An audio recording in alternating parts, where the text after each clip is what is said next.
Next up, we have Carlos, product designer, user interface engineer from Melbourne. He's currently shaping up the ANZ Plus app, yes, and also building his own creative studio called Decades. He's going to be talking about his journey from 2D sketches to 3D masterpieces, or basically 3D icons, and he's going to give us an idea on how you can do it. Stage is yours. No worries. Cool. This will be a fairly quick talk. So what I want to do is I'll show you how I got from sketches on a piece of paper to 3D icons that look like that. A bit about me before I start. I'm a designer. Yes, also working in a company called Mantle, but also working on an app called ANZ Plus. That's one of the small banks out there. And on the side, I have a few side hustles. One of the things I work on is I make tarts, not code, not design. But the other thing I also work on, and I love doing, is I love making icons. And I'll show you how to do that now. A bit about my work. Some of these you may have seen before. Up the top is an app called Reveal. It's a really powerful debugging tool on the Mac. Designed the icon for that. A while back, I made a very infamous, controversial icon set that's a replacement for macOS icon set called Glacier. Controversial at the time because when Yosemite came out, they changed it to that icon style, but it looked very iOS 7. I was like, bring back the skeuomorphism. So we put it back there. The icon over there, I'll talk about in a bit. And everything else you probably are familiar with. Most notably this one. I was working at a company called Sketch for a bit. And I was helping around and I designed their internal beta icon, which is really fun. Yeah, so 3D icons. This is for an app. The app has been renamed now. It used to be called Ride Stats, but it's now called Ride Journal for an indie developer in Melbourne. And the developer wanted me to create a set of icons that wasn't just like a simple set of vector icons that would just be exported. We wanted something that would pop a bit more across multiple platforms, not just for the Mac, but also for iOS and even Vision OS. This is the rest of the other icons. But for today, I'm going to show you how I made that icon from start to finish. Let's see how this goes. This is going to be real quick. So I broke it down into 5 steps. We start with sketches. Then we move on to positioning the lights and camera. So this is going to be very interesting. Then modeling. That's the fun part. Materials. I'll dive into that and exporting towards the end. Let's start with sketches.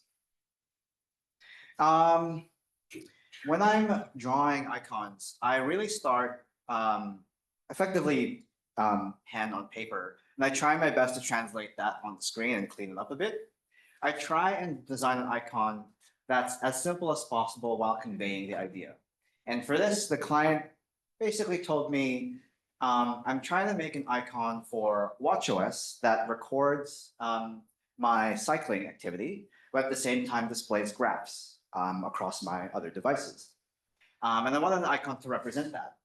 I wanted an icon that showed your Apple Watch, which is that thing in the middle, recording your journey, but at the same time showing stats. So you can kind of see how the icon here shows a little bit of a cycling journey as if you're going through navigationally, but it's also kind of like a statistic kind of graph. It kind of worked out. Once I feel like I've got the idea ready, that's when I start to stylize it. So to start to throw in color, give it a bit of contrast, try and sort of evoke that idea a bit more. The client chose purple as the main accent color, which will be used across the app. So I made that shine. And everything else, I tried to make sure I heroed the purple while keeping the idea as clean as possible. And then once I sort of start with flat colors, I move on to trying to stylize it using layer effects. So I throw in some shadows, throw in some gradients, just to see what it would look like with a bit of extra style. So back in the day, that's where I used to stop. I used to stop at style. I would go, oh, that's perfect, looks good. But I want to see if I could take it even further to something that was a bit more stylistically beautiful. And I sort of delved into the world of 3D. And how does that work? How does 3D work? So I use a tool called Blender. So if you've used Blender before, you probably went through the whole let's make a donut tutorial, which is a classic. It's always very fun. And if you are familiar with Blender, the rest of this should hopefully be familiar. But what I've done is I've taken some of the concepts from that donut tutorial and changed it to make it work for icon design. And for those of you who aren't familiar with Blender, let me walk you through it. So this is Blender. It's a 3D design tool. It's really quite overwhelming, that interface. There's so much going on. But to walk you through how it works is you've got your main canvas here. It's a 3D space. And some other controls for controlling what's in your 3D space. And right now, this is sort of how I set up all my Blender files from here on in when I'm designing icons. What I do is I take the default camera and point it downwards. And the idea is it's like in my head, it's like I'm sort of creating a workspace where in that workspace / bench, I'm assembling objects with the camera facing downwards as if to take a picture from the top down. And then what I've done is I've added a lamp. And that lamp is just like a workspace. Camera down, lamp over there. And the idea is whatever I make down here, the lamp will sort of shine over what I'm making. And I can just take a picture using that sort of camera. And you're thinking, what does that mean with this world of camera? This is sort of what it looks like from the camera's point of view. Of course, there's nothing there right now, but you can sort of start to see within that square, that crop, that's where my icon will go. So let's start putting things onto the workspace. Modeling. Remember this, our original set of shapes? There are a few ways to do it. You can either draw it manually inside Blender. So you create a cylinder, you create a little Apple Watch looking object from scratch. Maybe you create that triangle, maybe you create that path. Nobody got time for that. What I do is I export the shapes from my design tool of choice. So the shapes that you saw earlier, you can make them in Figma or my personal favorite, Sketch. And what I do then is I export them as SVGs in separate layers, and I import them. You can actually import SVGs into Blender. It's really cool. This is what it looks like in that 3D view. So it's all just flat shapes because they're just SVGs. So when you sort of rotate the 3D world in my workspace here, it's like I've got 3 distinct layers. I've exported it, the location icon, I've exported that Apple Watch looking icon thing, and the circle underneath it. From the top down, it looks like the original sketches I had, but in the 3D world, they're just sort of separate, like a sandwich. So let's give this some depth. So I start with the bottommost shape. Let's turn this, the middle shape. This is the Apple Watch looking shape, and my goal is to make this look sort of like an Apple Watch. So what I do is I extrude it using the tool in Blender, just push it down a bit. Then what I do is I duplicate that object, and then what I do is I shrink it down a bit, and then I push it down into the bottom object, a bit like I'm modeling with clay. Then what I do is I use Boolean operations and subtract it. Now it's starting to look more like the icon that I had in my sketches. And that's what it looks like from a different perspective.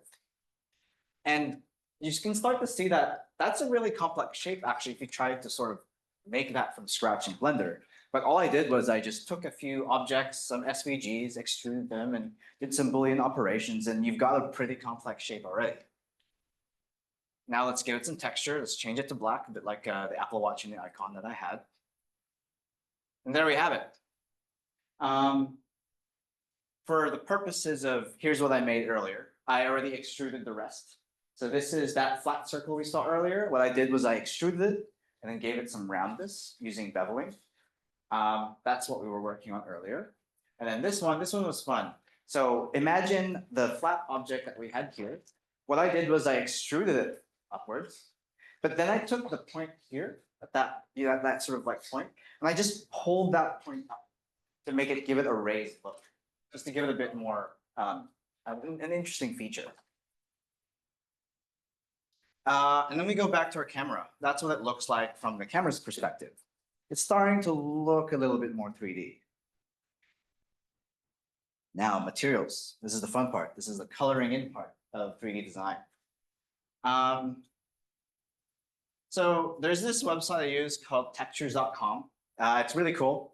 And the idea is you can download a bunch of textures, and using the objects, just like the ones that I made on screen, you can sort of slap them on to the object. So you can imagine, if we go back to our objects earlier, if we wanted to make that thing made out of wood, we can throw in a wood texture, we could throw in a metal texture, so on and so forth.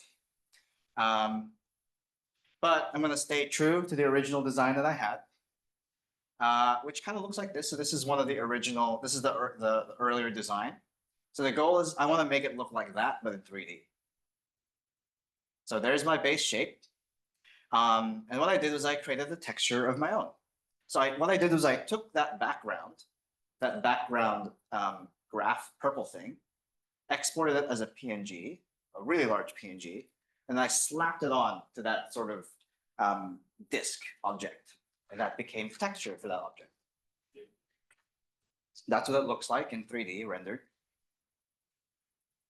Now let's do the same for the Apple Watch looking object. This is actually kind of boring. Let's put a black texture on there.